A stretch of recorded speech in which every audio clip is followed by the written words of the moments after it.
Ho, ho, ho, and a very wintry, warm welcome to your Christmas debrief. I'm Angus Scott. Full of the usual gifts and crackers we are this week, and today we feature three wise men in a transfer window special. Just who will be buying the best presents for their squad this festive season, and who will turn out to be Scrooges and not hand out any presents at all. Wise man number one, Fabrizio Romano, will be with us shortly for his take on the upcoming window. But joining us from Saudi, where he was guided by a star, is wise man number two, Ben Jacobs. Hiya, Ben. How are things? Disappointed that I wasn't given the email brief to wear my Christmas jumper. You've out-Christmased me somehow. Of all people, Ben, you not have a Christmas jumper. Something is amiss. I suppose it's just I'm in Saudi where Christmas isn't celebrated. So I'm wearing bright orange and looking like a tangerine, but you've got an amazing tree and jumper as well. So I give it a 9 out of 10. Excellent. Well, that's from you. That's not bad. So that's much appreciated. Look, Club World Cup in full swing. You're out there, but we want to talk transfer window coming up very shortly, and we'll have more on this clearly throughout the debrief in January, where every week we'll feature what's going on in the transfer window. But what is your feeling, Ben, about what we can expect for January this year? Well, I don't think it will be quite as crazy, Angus, as January last year. Certainly not in the context, for example, of Chelsea, but they're going to be busy. Tottenham have had injuries and are going to need to sign a few players. Newcastle will need to be opportunistic, but are restricted by financial fair play. And as a result, they might have to look at loans. Arsenal spent big over the summer. I think that they'll predominantly wait until summer 2024. But if someone else moves for a target that they're looking for, then they might have to change and adapt. And this is why Chelsea made the January window, the previous one, so interesting, because by moving earlier than expected, anybody else had to react and we got a crazy January. This will be a bit more conservative. I think here in Saudi Arabia as well, a lot of the clubs are saying their budget spent for the entire season. They're going to wait until summer. They've also got foreign quotas filled as well. So that will be a factor as well. Maybe last summer it was bigger and more dramatic than we expected because Saudi were the new players to the market. I don't expect them to be as aggressive or active this coming January. So you're looking to tweak. And I think Chelsea kind of need a one in, one out, so their squad size doesn't swell. I think that Arsenal would normally go with what they've got, but have they learned anything from William Saliba's injury in the backstretch of last season? And does that influence them to try and get a bit more depth so they can challenge and ultimately try and win the Premier League? And then Liverpool are equally as interesting as well. They've done their midfield revamp, but they're top of the Premier League at the time of recording. Do they try and just strengthen a little bit to make sure that they get that D word depth? So I'm not expecting anything crazy. We'll delve into some of the names and the clubs in a little bit more detail. But I think it's fascinating because there's once again heading into the window, due to injuries, due to the congested fixture calendar, due to where some of the major players are in the table, there's once again a big need for recruitment. It's just the fact that January is essentially more of a seller's market, and it is so difficult in that month to get business done. Absolutely. But look, let's go through some of the clubs that you have mentioned, you touched on. Is the need at Chelsea bigger than most? I mean, there's been such a huge turnaround there, and clearly this is a work in progress. But at Chelsea, actively going to be pretty busy during January. I think Chelsea want an elite striker. Now, whether that's January or 2024 remains to be seen. And by elite, we are talking about Harry Kane type statistics at the moment anyway, but a little bit younger. And those names are not just out there on the market. So Chelsea can't get two elite level strikers in likelihood, especially because the formation they play only has one lead striker. At the moment, it might be different if they were playing a 4-4-2 or a 4-3-3 and they were looking for a central and a wide forward. But in this 4-2-3-1, they want the one. And as long as Nicholas Jackson, who now has 7 Premier League goals, and Amanda Broja stay at the club, and it's not a guarantee that Broja will stay, they want that one who is ultimately, indisputably, a prolific goal scorer you can chuck into the Premier League. And they don't really exist. You could say Victor Osimhen, but he's likely to sign a new deal, putting him out of January. There will be a release clause, though, allowing summer. And that might mean that Chelsea wait if they're happy, for example, with Christopher Nkunku coming back from injury and scoring goals. There's Ivan Toney, who has excellent Premier League numbers. But my understanding is that he would welcome a move from Arsenal. And in addition to that, Chelsea's recruitment team is still a little bit divided as to whether he's the one. Ollie Watkins was looked at 6 months ago before he signed a new Villa deal, but he's a little bit older, much like Ivan Toney as well. So Chelsea's recruitment drive is going to be based upon a healthy debate. And you'd expect that because you don't want a load of yes men and women. The model can only function if there's this freedom to debate. And at the moment, there's division because they're waiting to see how Nkunku does. They're waiting to see whether Jackson continues to score. They're waiting to see whether Broja can come in and score or whether he's going to feel he's too far down the pecking order and wants to leave. So there's a lot of variables at play. Add to that the fact that not all of these names are going to be available in January, and Chelsea have to decide whether they want to stick or twist, whether they want to move aggressively in January, but maybe at the expense of summer, or whether they want to put all of their eggs in the Osan basket and just wait. And there's a few other names on the Chelsea list as well. A young name, for example, like Antonio Nusa, who we've spoken about before. And these profiles are interesting because it's a complete split in many ways. You have the recruitment team who are looking for the future, and you have Pochettino who wants the now because his job depends on it. And when you have a recruitment team whose KPIs are plan a strategy over 4 windows, but you have a manager who's only on a 2-year guaranteed contract, you have to balance those two things. And of course, the manager will want now because he's not going to be around if the young strategy works, if results don't come right now. So Pochettino will input asking for proven Premier League quality, but he's not pulling the strings. Lawrence Stewart and Paul Winstanley and Bedag Egbali will be looking for their strategy over more than one window and still pushing youth. And the compromise is if an elite name that all parties think is going to improve Chelsea now and for the future materialises, you go out and get them. And that will be Chelsea's priority. But I think, as I've explained, it's easier said than done. Then they'll be looking for a centre-back. And again, that might be January, it might be the summer. And outgoings are going to be important. Trevor Chalobah, they want to lose. They will potentially loan Noni Madueke, who hasn't had much game time. And Conor Gallagher is the most interesting one. He's been captain of Chelsea. Pochettino would like to keep him. But if the right offer comes in from the club's perspective, Chelsea would be willing to listen to offers. So, I mean, that's a huge sort of upturn in player activity that might happen in January, which again might be disruptive for Chelsea. You don't know. There seems to have been so much disruption over so many transfer windows and managerial levels and takeover levels. It's going to be a really difficult time for Chelsea, and we'll see how all that plays out. Look, when you look at Newcastle, know their fate now, European-wise. Let's look at them as a club. I know clearly there are financial constraints on what is going on at St James's Park, but probably the key thing for Eddie Howe now is to try and secure a place back in Europe for next year, bearing in mind they've ended their European venture this time round. What do you get a feeling of, Ben, about what might happen up at Newcastle this transfer window? Well, Newcastle are restricted by financial fair play, and Eddie Howe's already said that loans will be the priority if they can get something over the line. It might be a loan with an option or an obligation, but I don't really think that Newcastle will be particularly active in January, especially as you say now that out of European football, they maybe would have pushed a bit harder if there was a situation where they needed that depth and they wanted to make a challenge for the Champions League.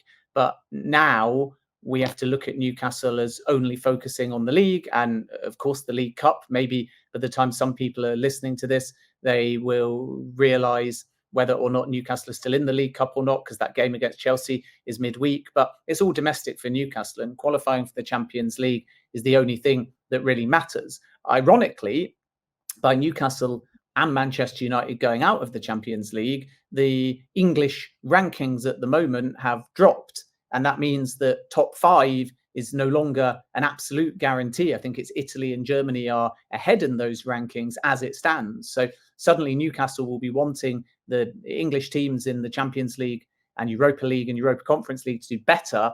And then if they finish in 5th place, they'll still be able to qualify for the Champions League. I think that goalkeeper is going to be an interesting one. Nick Pope is out for the first few months of the year with a dislocated shoulder that needed surgery. Martin Dubravka has the faith of Eddie Howe, but faith as a goalkeeper is only as good as clean sheets and top saves. So if that doesn't work over the coming months, then Newcastle might look for another goalkeeper still. It's not impossible on a loan deal. There's been no approach to David De Gea, contrary to some reports, but of course he is a free agent. The challenge there is just he would have to take a much, much lower wage than he was on when he was contracted to Manchester United, probably 30% of his Manchester United wage, because Newcastle don't really go above 120, 140,000 a week. And at Manchester United, he was on about £325,000 a week. So that one's not easy. But again, there is faith in Dubravka. Tonali is banned, and there is a desire potentially to replace him, at least in the short term. And Calin Phillips has been mentioned, but Fabrizio will go into more detail a little bit later. Juventus have come into the mix for Calvin Phillips, and Newcastle haven't made that approach yet to Manchester City because, first of all, they don't know exactly what they want to do in a 4-3-3 midfield where they have got young players that can come in. Lewis Miley's done really well. Elliot Anderson is there when he's fit as well. Sean Longstaff, a slightly older player, was brought back into the side and did really, really well. And it's only a 3 in midfield. So you're always going to have Bruno Guimaraes. Joe Linton is back in the midfield rather than the front 3. So there's actually not that many spaces, which means Newcastle may say, we'll just stick with what we've got rather than risking bringing in someone like Calvin Phillips who might rock the boat. They might just wait for Tonali to come back, both because it's better fit for them and also because they may feel like, financially speaking, they can then move more aggressively in the summer if they get Champions League football. Newcastle could also look at a forward, but I think that it will be more for the summer of 2024 rather than January as well. So I'm expecting them to be quite quiet, and I do think they're going to have to settle for loans rather than permanent signings if they do move in the January window. Well, just before we go to Fabrizio, Ben, let's just throw Spurs into the mix. And is there still that need potentially for a centre-back? Because we need some cover there, and potentially as for a striker as well. Yeah, I think that Tottenham needs signings. Ange Postecoglou has made no secret of that. And a new centre-back will be the priority rather than a Kane replacement, if you like. We've spoken before on this show about Santi Jimenez, and Tottenham are certainly one of the clubs that are scouting him, along with a variety of others. But the big area of improvement has to be centre-back, because Tottenham are without Mickey van der Ven until the new year. Eric Dyer and Ashley Phillips are also injured as well. So this has been the plan, I think, since mid or late November. And in hindsight, you could probably argue that selling Jadon Sanchez in September left the club too short of cover. So now Tottenham need to move quickly in order to find depth.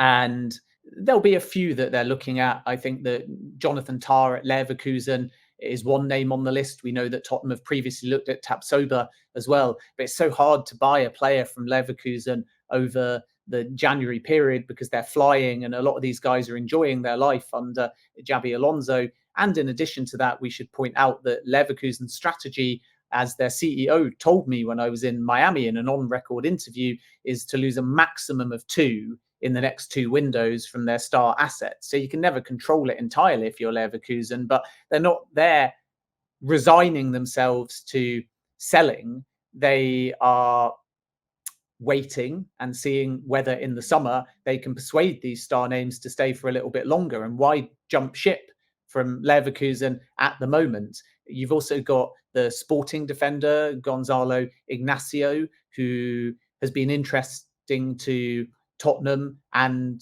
to an extent to Arsenal as well. They've done a kind of normal scouting on the player, and he's been on the Manchester United list as well. And then there might be something in terms of Premier League cover as well. Trevor Chalobah will be a very interesting name. Bayern was his club of destination, but you might find a Premier League club come in. Nottingham Forest tried in the back end of last summer. Chalobah didn't want to go. He wanted to play at a higher level. He wanted European football. At that point, Spurs were not on the radar because they were not looking. They just signed Mickey van de Ven. But he's available in the market and probably at quite a good price as well, because Chelsea will want to resolve that one early in the window. He's injured, unfortunately, at the moment, which is the downside. But don't be surprised if Tottenham pivot from this longer-term, younger centre-back to maybe a more proven Premier League player that can do a job in the second half of the season until some of these other names come back. All right, Ben, we'll leave it there for a moment. And I know a little bit earlier, you caught up with Fabrizio, who is obviously expecting to be busy in the next month or so. Fabrizio, thanks for joining us. Our last chat before the January transfer window opens. So make sure that you get some rest. You're going to be busy. Let's start with Victor Osimhen. We know that a new deal is close until 2026, but does that rule out a summer exit? No, I don't think so. I think it's just a new deal to protect Napoli and to give Napoli the opportunity to control the negotiation in a different way. Of course, there will be a release clause into it, as it was expected. So let's see how much it's going to be. I'm hearing around 130, 140 million euros still to be completed, but the release clause will be there. It's just one more year of contract, so just to protect Napoli in the negotiation. And also, I think the real news after this contract extension is going to be that, as always said here, I don't see Victor Osimhen leaving in January. So the mission of this contract is to keep Osimhen at Napoli till the end of the season, to get Napoli in the top four in the Serie A table, and then in the summer probably to let him go at Napoli conditions. So with the release clause, which is an important one and would make the history of Italian football, because in case Osimhen will leave for the value of the release clause, it would be the biggest sale in the history of Italian football.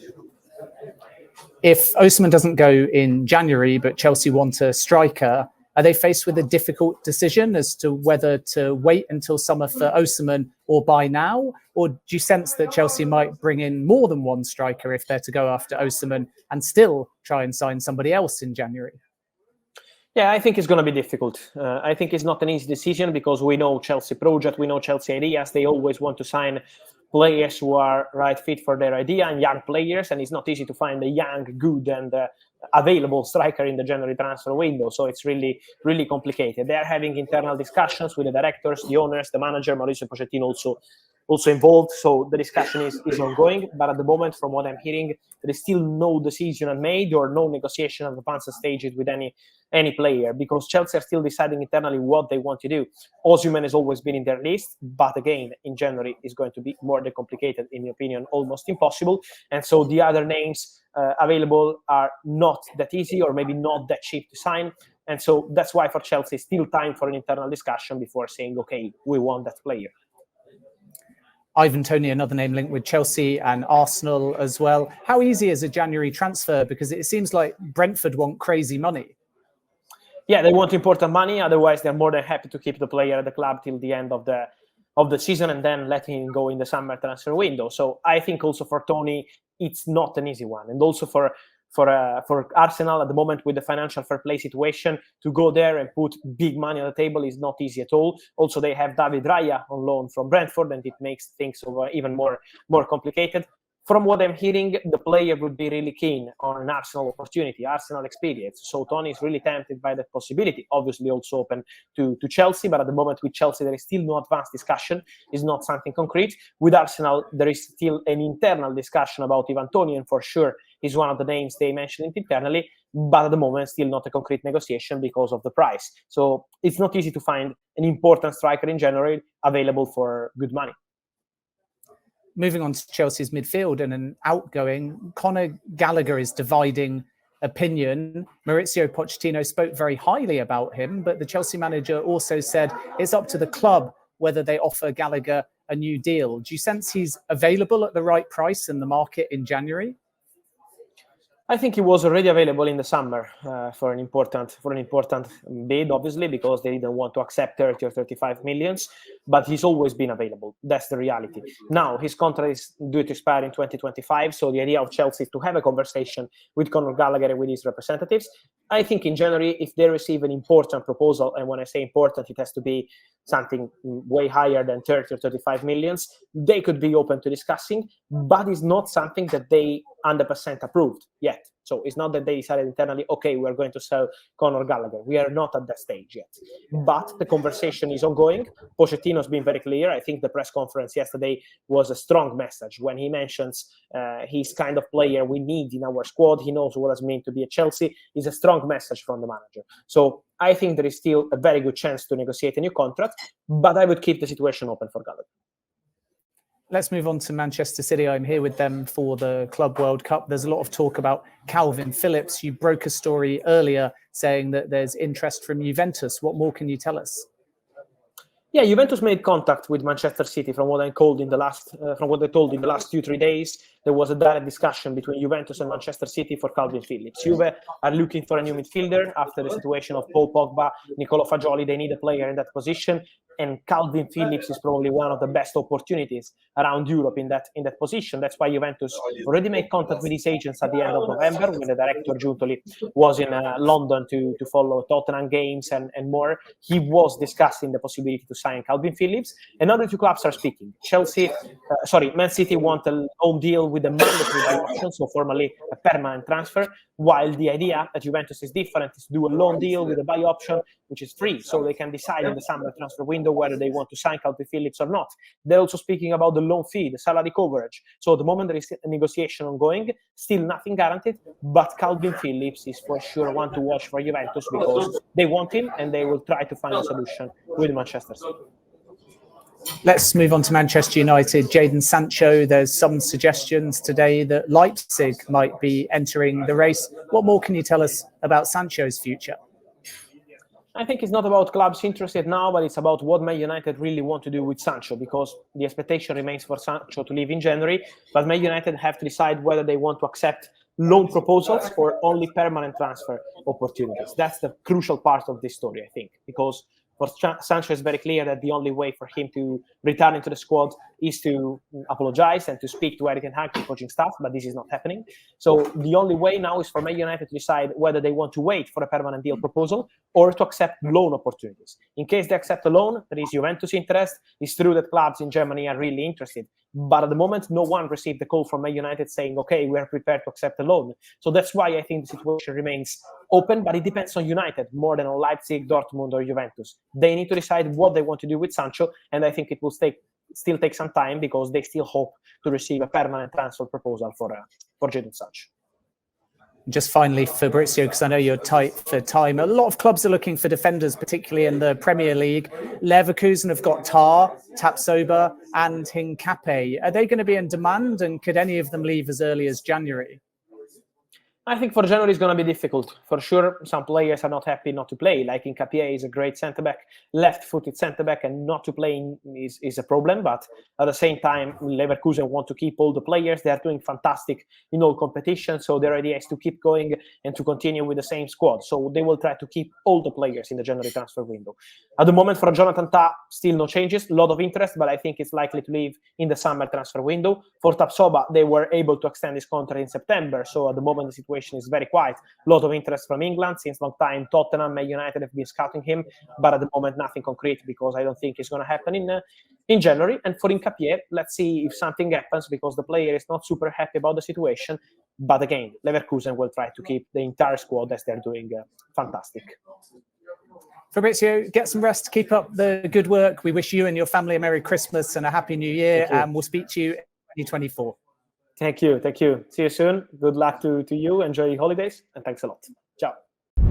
Ben, Fabrizio is fascinating as ever. One name you didn't mention there was João Paulinho. What are you expecting of him during the window from Fulham?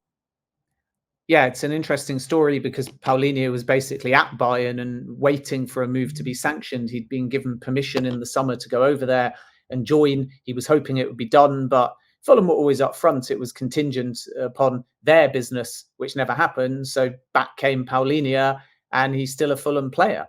And Fulham are looking for really what I would term crazy money for João Paulinho. We're not talking about 40, 50 million. We're talking, I think, closer to 70, 75 million if the player's to be sold in January. So there's no guarantee of a January sale.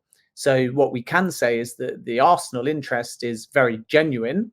And I think if Arsenal had dream business, it would be Douglas Luiz.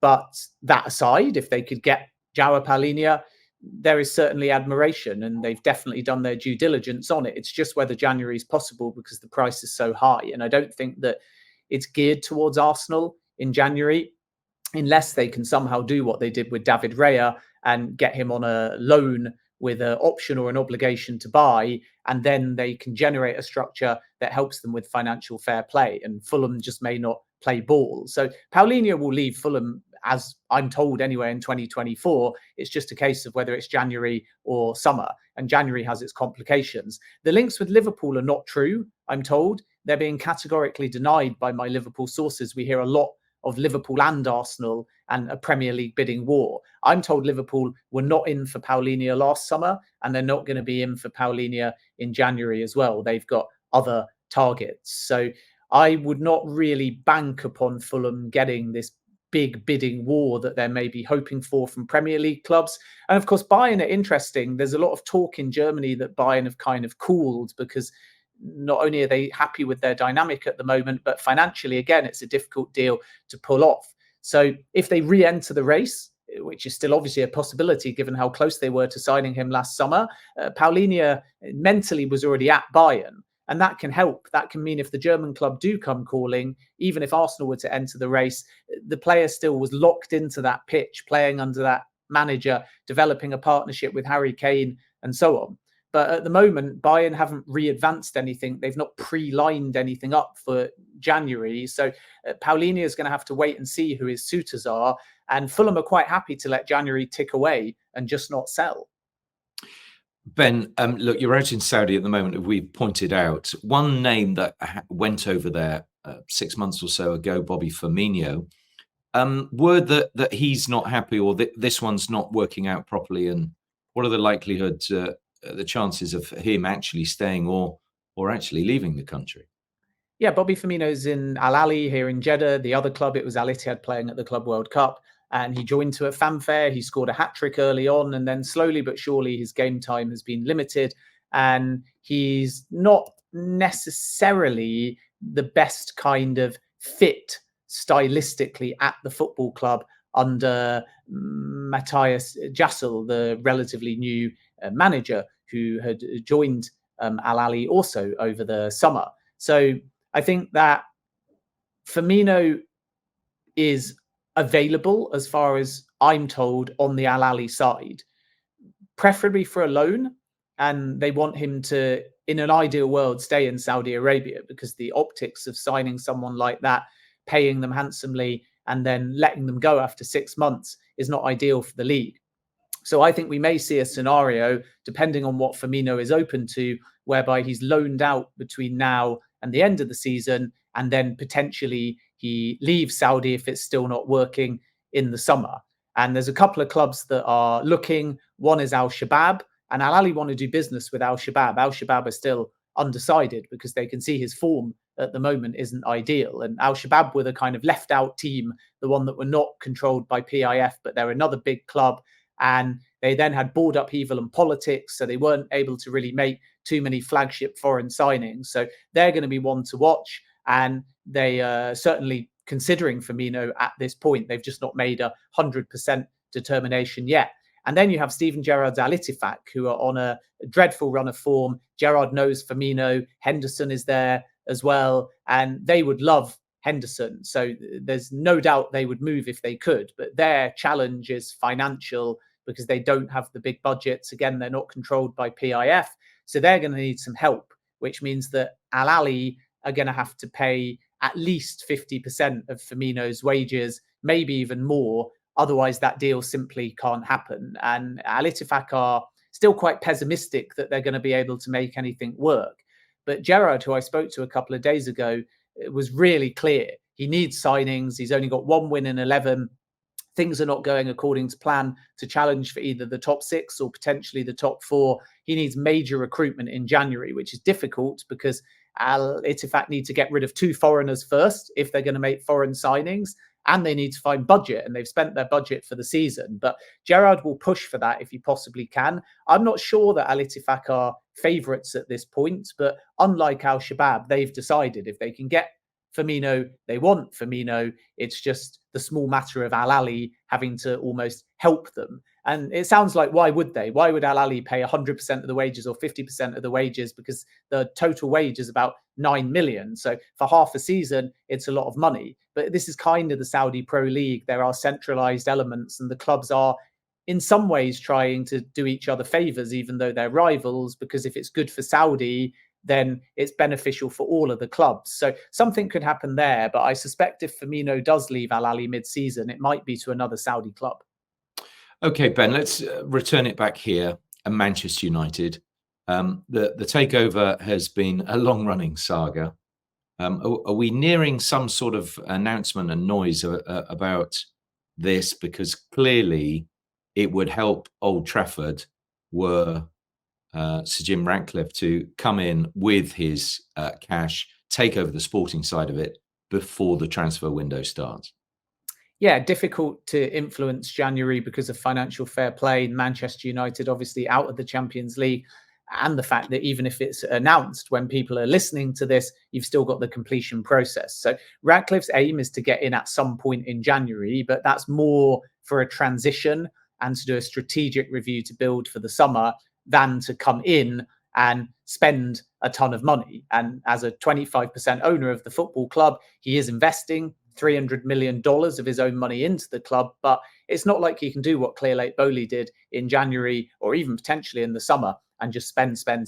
So Manchester United's January, I think, will be quieter than most people expect. I think outgoings will be important and will pave the way for incomings, which is why the futures, for example, of Rafa Varane or Casemiro or Jadon Sancho or Anthony Martial are all being discussed. With Martial, I think that if the right offer comes, Manchester United will accept. With Sancho, they still want a solution. And when Al Ittifaq, the only club to my knowledge that made a credible offer last summer, came calling, they said, we'll take a loan. Manchester United said, we want a 50 million obligation to buy.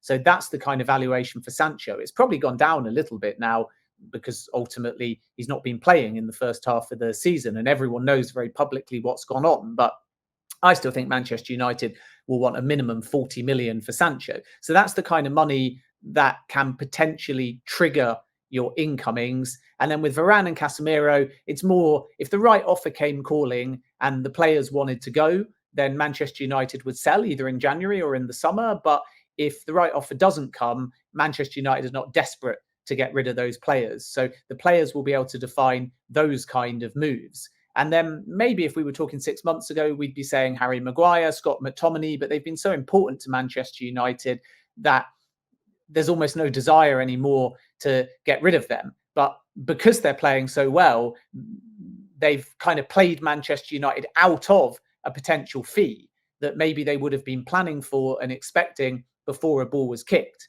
And because Maguire's not young, it means if Manchester United want to revamp, they're like caught in many ways strategically because they want Maguire, they want McTominay, they want the form players, but they also need the money in order to be able to revamp. And this is what's going to restrict Manchester United in January. So Ratcliffe's got big plans, but I think his first major recruitments will be on executive level to sort out the sporting director.